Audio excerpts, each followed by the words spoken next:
The box looks exactly the same on the shelf. The price feels noticeably worse at the register. The receipt rarely tells the whole story. I want you to imagine you have $10,000 in your savings right now. By Tuesday, it feels like it is only worth $6,000. The crazy part is, no one actually broke into your account, and inflation did not spike overnight to cause it. Instead, you fell victim to a quiet mathematical illusion happening in almost every single aisle of the store, slowly draining your purchasing power day by day. Today, we are going to use basic unit pricing to separate harmless package changes, expensive lifestyle upgrades, and the very real phenomenon of true shrinkflation.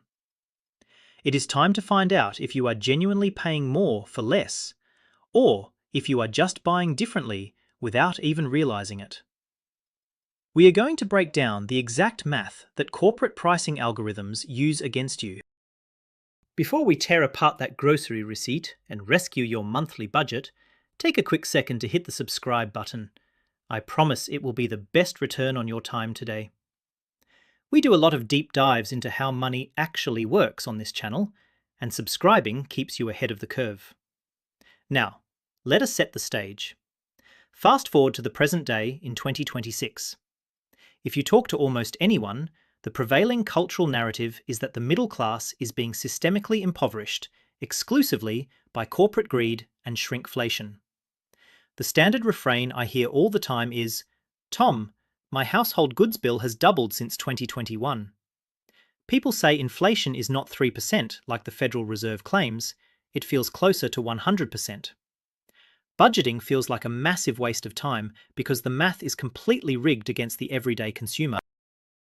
It is very easy to fall into a state of financial nihilism right now, where performative frugality replaces actual wealth building.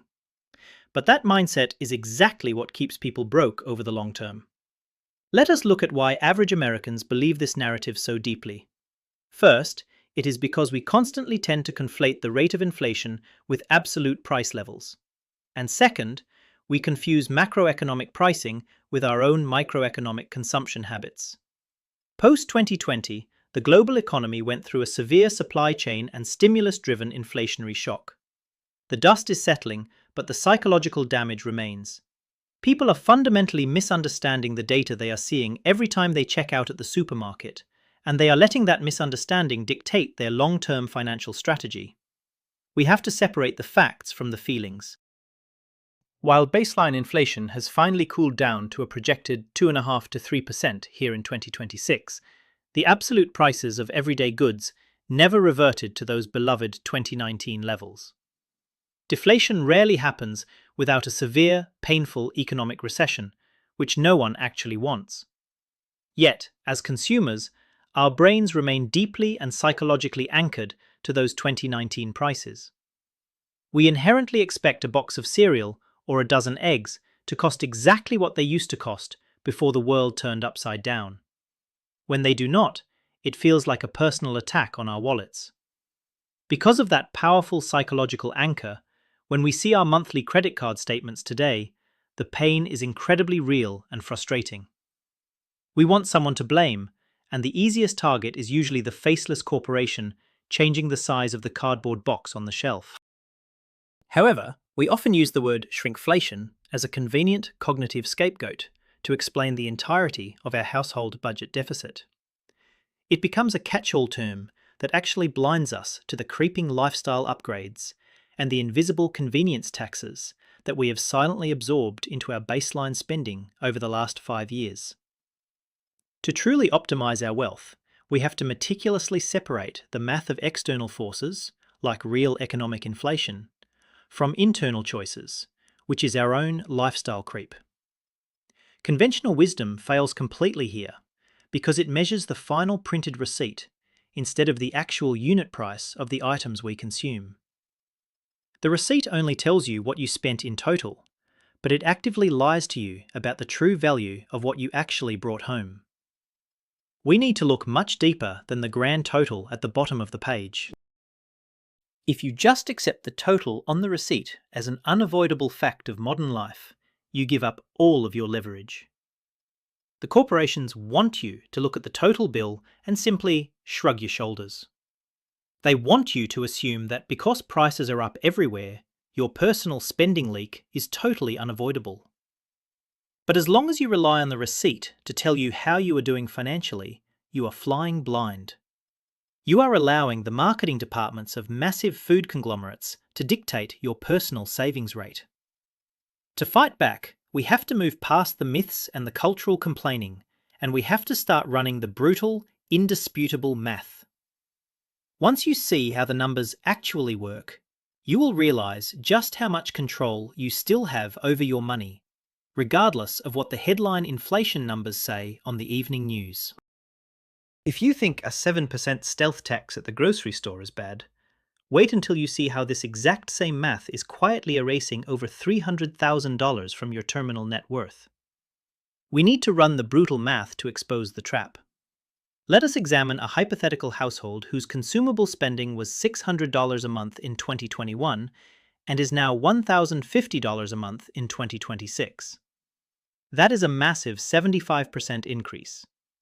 According to cumulative consumer price index data for food at home, prices from 2021 to 2026 rose approximately 25%. Mathematically, their new baseline should only be $750. So, where exactly is the missing $300 going every single month? To find out, let us isolate the variables using a standard household staple. Let us break this down into the three variables driving your empty wallet. Variable 1 is pure inflation. This is the expected jump. Back in 2021, a 16-ounce box of standard cereal cost $4, which is 25 cents an ounce. Today, in 2026, that exact same 16-ounce box costs $5, or just over 31 cents an ounce. That is a straightforward 25% price increase, and consumer awareness here is very high. We expect this. Variable 2 is true shrinkflation. This is the stealth tax you hate. In this scenario, the 2026 box shrunk to 14.2 ounces, but costs $4.80. On the receipt, the price only went up 20%. But if you run the unit price, it jumped from 25 cents to nearly 34 cents an ounce. The unit price actually went up over 35%. You perceive a small 80-cent increase at the register, but you just suffered a 35% erosion in your purchasing power for that exact item without noticing. Variable 3 is the silent killer. I call it the convenience and lifestyle creep. And this alone explains that missing $300. Back in 2021, you were buying that standard 16-ounce box of basic oats or cereal for 25 cents an ounce. But now, in 2026, you are buying a 10-ounce bag of keto-friendly, macro-optimized granola for $6.99. That comes out to practically 70 cents an ounce.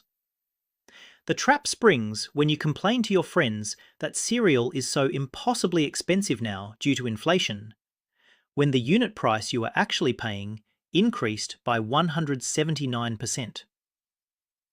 Only 35% of that massive increase was systemic economic inflation. The remaining 144% was an unmeasured, entirely voluntary lifestyle upgrade that you chose to make. You upgraded your tastes over time. Most people stop right here, accept the higher grocery bill, and quietly lose $50,000. When consumers misdiagnose their own lifestyle creep as corporate shrinkflation, they do not adjust their behavior. They just absorb that $300 a month deficit and complain about the terrible economy. In terms of sheer cash flow drain, that is $3,600 a year leaking straight from the household. But the true penalty is the massive opportunity cost, which silently ruins your net worth. If that $300 monthly leakage was correctly identified using unit pricing, eliminated, and instead reallocated to an index fund like the S&P 500, the math is truly staggering. Assuming a conservative 7% real compound annual growth rate to account for 2026 inflation drag, The 30-year opportunity cost is $365,989. You are forfeiting $250,000 in terminal net worth by failing to run simple unit cost math. Now you might be wondering, if the math is so glaringly obvious, why do smart people fall for it every single week? This is where conventional wisdom says you just lack financial discipline. I'm going to tell you your brain is actually working perfectly, but it is being aggressively weaponized against you. Humans are neurologically wired to process linear numbers, like the bright yellow price tag on a shelf. However, we are absolutely terrible at calculating geometric volume, like package size, or compounding unit cost differentials on the fly in our heads. Corporate pricing algorithms heavily exploit this mental asymmetry using basic game theory. It revolves around something called the Weber-Fechner Law of just noticeable differences. Game theory dictates that a corporation will never raise a price by 15% outright because it triggers immediate visceral consumer defection. Instead, they run a much quieter play to protect their margins. Instead of raising the price drastically, they reduce the package volume by 10% and raise the price by just 4%. The Weber-Fechner Law proves that human consumers rarely notice physical volume reductions under 10%. Your brain literally does not perceive the missing ounces in the bottom of the bag, but your wallet absorbs the entire mathematical impact anyway. Beyond physical package manipulation, we also have to account for the heavy sunk cost of convenience and our own dopamine spending loops. Over the last 5 years, consumers were actively trained by tech companies to rely on services like Instacart, pre-chopped vegetables, and premium single-serve packaging. Every time you buy back 10 minutes of your day by purchasing pre-sliced fruit or individual snack packs, your brain registers the time saved as a massive dopamine hit. You get highly addicted to the frictionless, easy experience, completely ignoring the premium. The dangerous part about these convenience loops is that reverting to bulk buying, or dropping down to generic store brands, suddenly feels like a painful loss of status. It registers deep down as a psychological downgrade in your standard of living, even if it is the absolutely correct mathematical move for your balance sheet. Corporations know exactly how human ego works.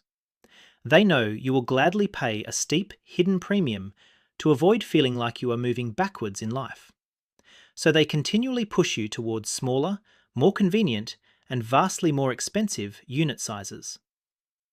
They rebrand less food as being more premium, and we buy it because it makes us feel successful.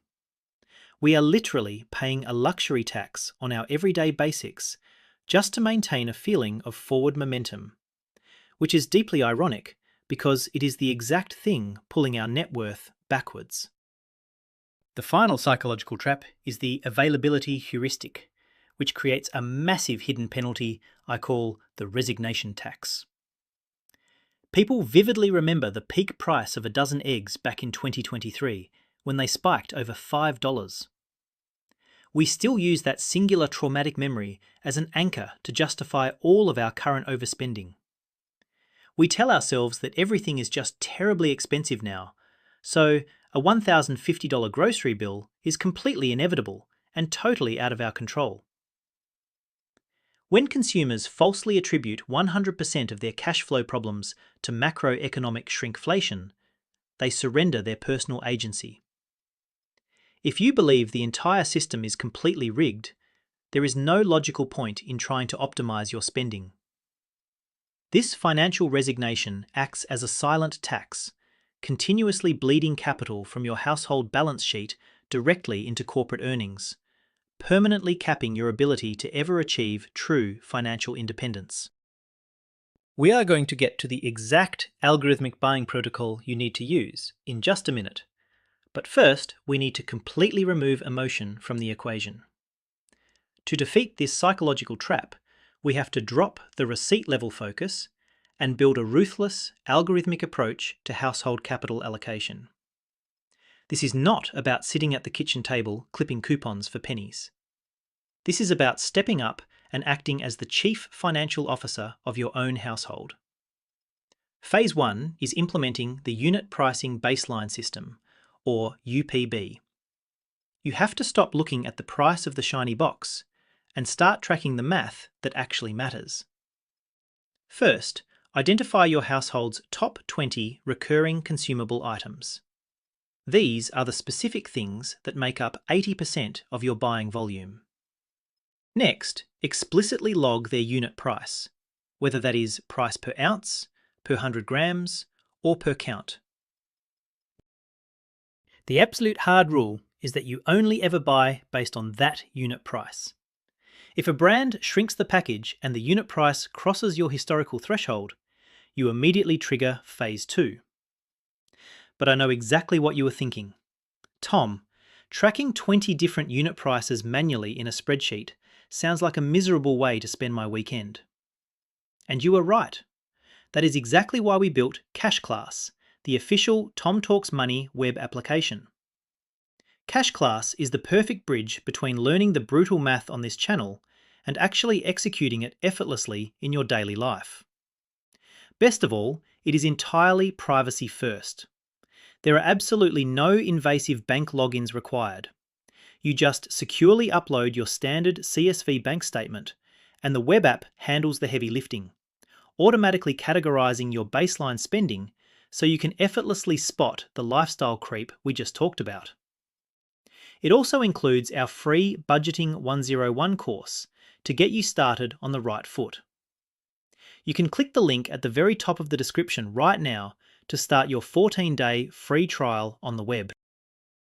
Once you have your data sorted out, we move to Phase 2, the Substitution Matrix. This is where you set hard mathematical triggers for alternatives to strictly strip out the loyalty tax. The loyalty tax is the hefty premium you pay for blindly sticking to a familiar brand that is actively shrinkflating your favorite product. For example, your personal rule might be, if my preferred brand's unit price increases by more than 10% year over year, I immediately default to the generic store brand or bulk equivalent without second-guessing it.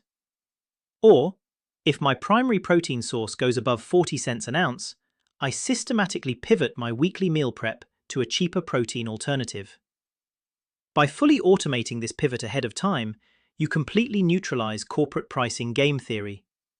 They can change the package size all they want, but your matrix automatically routes your dollars to the mathematically superior option. Finally, Phase 3 is the creep versus keep audit. This is where you calculate your personal inflation rate on a quarterly basis. The formula is simple. You take your current monthly spend, subtract your baseline monthly spend, and divide that total by the baseline. If official inflation in the general economy is running at 3% and your personal rate is 12%, you have a massive 9% delta of inefficiency. You must ruthlessly audit that exact 9% to decide if the convenience is genuinely worth the compound opportunity cost. Ask yourself, is this true shrinkflation, where I am buying the exact same raw volume for 9% more in unit cost? Or is this lifestyle creep, where I upgraded to premium brands and fancy convenience packaging?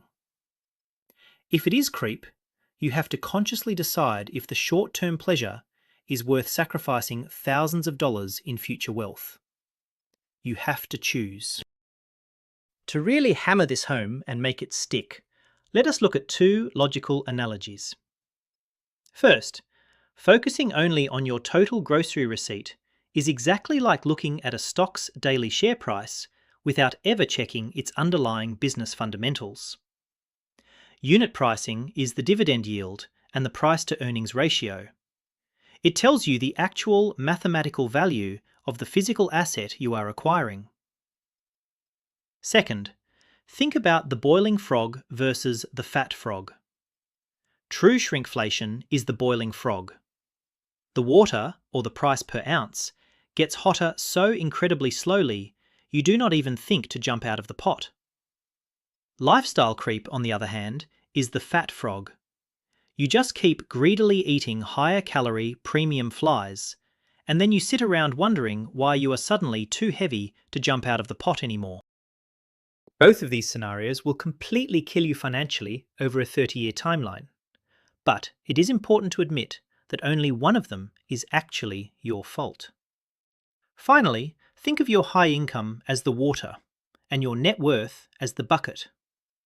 You can negotiate a fantastic 5% raise at your job, pouring more water into the bucket. But if you entirely ignore shrinkflation and unit pricing, corporate pricing algorithms are quietly drilling 8% holes into the bottom of that exact same bucket. Cash flow optimization is exactly how you plug those holes. Remember the rule of 72. You simply divide 72 by your expected annual rate of return to find how many years it inevitably takes your invested money to mathematically double in size. A $300 monthly optimization doubles every 10 years.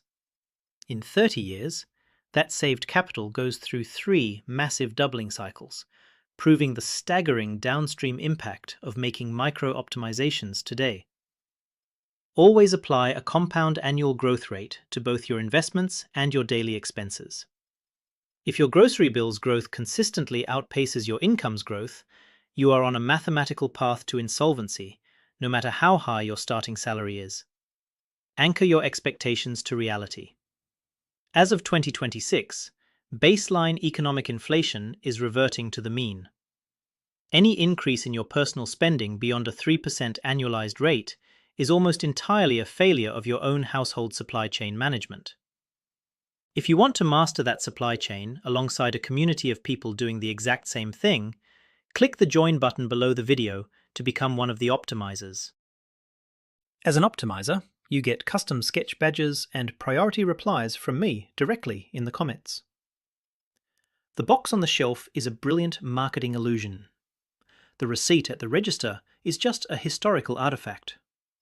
The unit price is the only mathematical truth that actually matters to your wealth.